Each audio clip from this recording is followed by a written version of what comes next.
February 19th, 1994. A woman is rushed into a California emergency room. Moments later, hospital staff start collapsing, one by one. The patient's skin glows with an oily sheen. The air smells like garlic and chemicals. Then, as a nurse drew blood, the room changed. The syringe emitted a strange ammonia-like smell. Moments later, the nurse fainted. Another nurse began to vomit and collapse. A doctor staggered out, unable to breathe. Within minutes, 23 staff members were affected. 6 required hospitalization. The ER was evacuated. Only a small team stayed behind to try and save Gloria's life. They failed. She was pronounced dead at 8:50 p.m.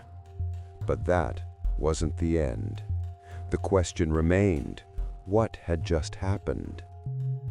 The scene at Riverside General Hospital that night was unlike anything the staff had ever experienced. Gloria arrived by ambulance at approximately 8:15 p.m., already in critical condition. Her heart was beating irregularly, her blood pressure was dropping rapidly, and she was barely responsive. The emergency team immediately began standard resuscitation procedures, administering oxygen, preparing defibrillation equipment, and establishing intravenous lines. But within the first few minutes, the medical team noticed the anomalies. Gloria's body temperature was abnormally low. Her skin wasn't just pale, it had an odd, oily texture that left a residue on the gloves of anyone who touched her. The smell emanating from her body was powerful and distinct, a mixture of garlic, ammonia, and something chemical that no one could quite identify. Susan Kane, a respiratory therapist, was one of the first to notice something was seriously wrong. As she drew closer to administer oxygen, the chemical odor became overwhelming.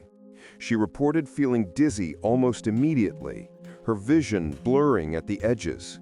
Still, she continued her work. This was an emergency, and a woman's life hung in the balance. Then came the pivotal moment. Julie Gorczynski, a medical resident, drew blood from Gloria's arm to run tests. As the dark blood filled the syringe, she noticed particles floating in it, small manila-colored crystals that shouldn't have been there. She held the syringe up to the light, examining it more closely when the smell hit her. It was intense, chemical, nauseating. She called over another nurse, Sally Balderas, who leaned in to smell the syringe herself. Within seconds, Sally Balderas collapsed, her body convulsing. Panic rippled through the room. Other staff members rushed to help her, but as they did, they too began to feel the effects. Maureen Welch, a respiratory therapist, experienced shortness of breath and felt her knees buckle. Dr. Gorczynski herself began to feel faint, her hands trembling as she tried to continue working. The charge nurse made the call, "Evacuate the emergency room." Staff members stumbled toward the exits, some supporting colleagues who could barely walk. The waiting room was cleared. Patients in nearby beds were wheeled out into the parking lot.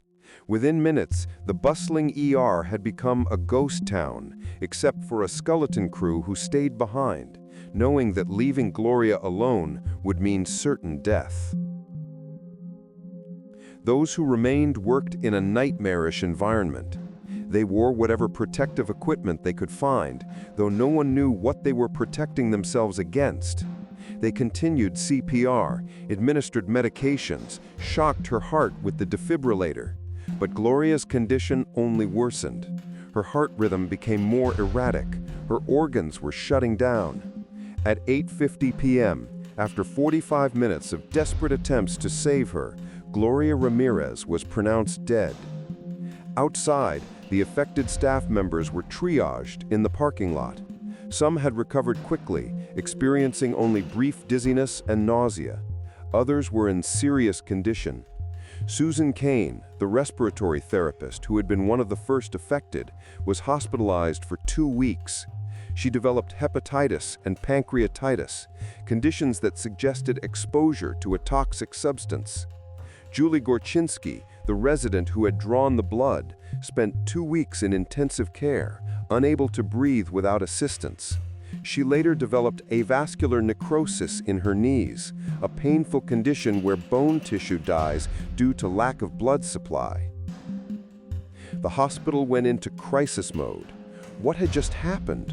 Was there a gas leak? A chemical spill? A biological weapon? The building was locked down. The coroner's office was called, but they approached Gloria's body with extreme caution. Her remains were sealed in an airtight aluminum coffin and placed in an isolated storage facility. No one wanted to risk another exposure event. Hazmat teams descended on Riverside General Hospital within hours. Wearing full protective suits and breathing apparatus, they swept the ER with sophisticated detection equipment, testing for every known toxic substance: carbon monoxide, hydrogen sulfide, nerve agents, radioactive materials, industrial chemicals. They swabbed surfaces, collected air samples, examined the ventilation system. The results were baffling. Nothing. No chemical residue, no gas leaks, no contamination. The ER was clean. But the staff's injuries were undeniably real. Blood tests showed that several of them had experienced liver and pancreatic damage consistent with toxic exposure. Their symptoms matched those of people exposed to certain industrial solvents and nerve agents. This wasn't psychological. Something had poisoned them. The mystery deepened when the coroner's office attempted to perform an autopsy. Teams of pathologists worked in full hazmat gear in a specially ventilated room, treating Gloria's body as if it were radioactive. They collected tissue samples, bodily fluids, and hair for analysis. When they examined her blood under a microscope, they found those same strange manila-colored crystals that Julie Gorczynski had seen in the syringe. Samples were sent to Lawrence Livermore Laboratory, one of the country's premier scientific research facilities. A team of toxicologists, chemists, and forensic scientists began a months-long investigation. They tested for hundreds of compounds, ran sophisticated mass spectrometry analyses, and consulted with experts from around the world. Finally, they found something: abnormally high levels of dimethylsulfone in Gloria's blood and tissues. This chemical was a metabolite of dimethyl sulfoxide, commonly known as DMSO, a solvent that had gained popularity as an alternative medicine treatment for pain relief. Though not FDA approved for human use except in specific cases, DMSO was widely available and used by people seeking relief from chronic pain. The theory seemed to fit. Gloria's body had become a chemical factory, inadvertently producing a poison that spread through the ER, affecting everyone nearby. The Lawrence Livermore report was published with much fanfare, and for many, it closed the book on the case. But not everyone was convinced. In fact, the controversy was just beginning. Skeptics immediately pointed out problems with the dimethyl sulfate theory. First, the chemical conditions required for this conversion are extreme. You need specific catalysts, particular pH levels, and temperatures that simply don't exist in a human body or a hospital setting. Some chemists called the theory chemically implausible or even impossible under real-world conditions. Second, the concentration of DMSO required to produce enough dimethyl sulfate to poison 24 people would have to be extraordinarily high, far beyond what anyone would use as a topical treatment. Gloria would have needed to be practically soaking in the stuff. Third, dimethyl sulfate exposure should have caused immediate visible damage to the mucous membranes of anyone who inhaled it. Their eyes should have burned and watered. Their throats should have been seared. Yet many of the affected staff members reported more subtle symptoms at first. dizziness, a feeling of being lightheaded, nausea. Only later did the more severe symptoms develop. Dr. Julie Gorczynski, one of the most severely affected victims, publicly rejected the Lawrence Livermore findings. She and several other affected staff members believed that the investigation had been rushed to a conclusion to protect the hospital from liability. They pointed out that Riverside General Hospital had a history of safety violations and inadequate ventilation systems. Could there have been a pre-existing contamination that Gloria's arrival simply brought to light? Some researchers proposed that Gloria's advanced cancer and the chemotherapy drugs in her system might have created unusual chemical compounds that science hadn't fully documented. Cancer fundamentally changes body chemistry. Combined with the stress of cardiac arrest, the electrical shocks from defibrillation, and the various emergency medications administered, could her body have produced something entirely unexpected? Others looked at the pattern of who was affected and how severely. Those who had the closest contact with Gloria's blood, particularly Julie Gorczynski and Sally Balderas, suffered the worst effects. But some staff members who were equally close experienced nothing at all. Why? If a toxic gas had filled the room, shouldn't everyone have been affected more or less equally based on their proximity and exposure time? This observation led some to suggest that the contamination wasn't airborne at all, but rather transmitted through direct contact with Gloria's blood or bodily fluids. Perhaps there was a pathogen or a chemical compound in her blood that caused a severe allergic or toxic reaction only in those who touched it. The mass hysteria theory also gained traction in some circles. Psychologists noted that mass psychogenic illness, where a group of people develop physical symptoms due to psychological stress and suggestion, is well documented in medical literature. It often occurs in high-stress environments like hospitals, schools, or factories. The pattern usually involves one person becoming ill, others witnessing it and becoming anxious, and then developing symptoms themselves. The symptoms are real, not imagined, but they have a psychological rather than chemical origin. However, this theory struggled to explain the long-term health consequences experienced by several staff members. Susan Cain's hepatitis and pancreatitis, Julie Gorczynski's avascular necrosis, these weren't stress-induced conditions. They indicated genuine toxic exposure or injury. Conspiracy theories emerged, as they always do in unsolved cases. Some claimed that Gloria had been exposed to an experimental cancer treatment that went wrong. Others suggested that she had been inadvertently contaminated with an industrial chemical through environmental exposure in her workplace or home. A few even proposed that she had been the victim of deliberate poisoning, though no evidence ever supported this. The hospital itself came under scrutiny.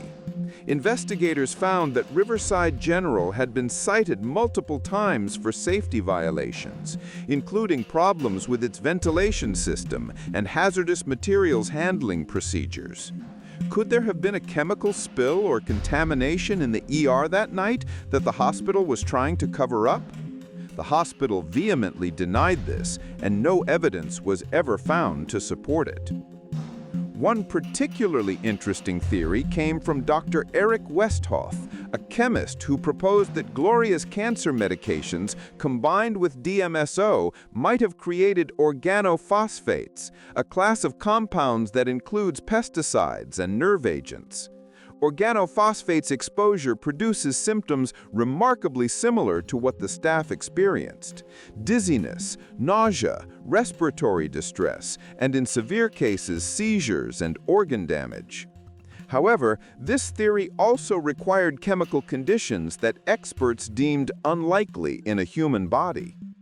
Forensic toxicologist Dr. Donald Catlin offered yet another possibility: that Gloria had been taking multiple alternative remedies and supplements, common among cancer patients seeking any possible avenue of relief.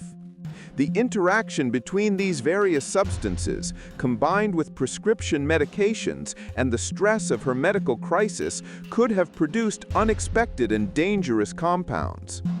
To this day, no single explanation has achieved universal acceptance. The official Lawrence Livermore report stands as the government's conclusion, but significant portions of the scientific community remain unconvinced.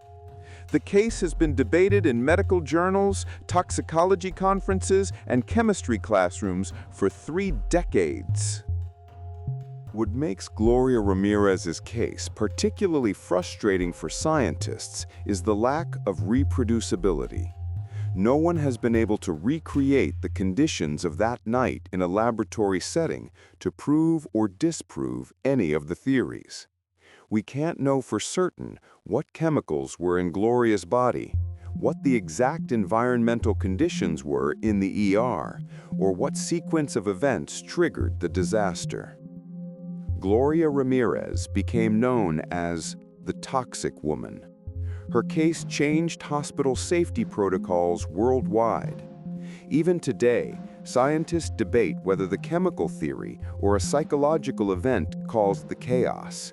But one fact remains. A dying woman walked into a hospital, and within minutes, trained professionals fled for their lives. Her death remains one of modern medicine's strangest mysteries, proof that sometimes the human body itself can become a mystery science can't explain.